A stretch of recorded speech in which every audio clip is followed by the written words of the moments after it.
అనమాట. దోసకాయలు తొక్కదీయకుండా కూడా వండుకోవచ్చు మనం మంచిగా లేతగా ఉన్నప్పుడు.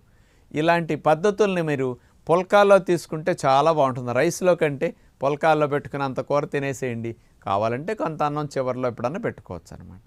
మరి చూద్దాం ఈ దోసకాయ కూర అందరినీ చేశాక మీ కామెంట్స్ రూపంలో కూడా మాకు అందించండి. ఎలా ఉందని చెప్పండి. అందరికీ కూడా పంచండి. ఈ మంచి విషయాలు నలుగురికి తెలిస్తే మనతో పాటు అందరూ బాగుపడతారని విజ్ఞప్తి చేస్తూ నమస్కారం.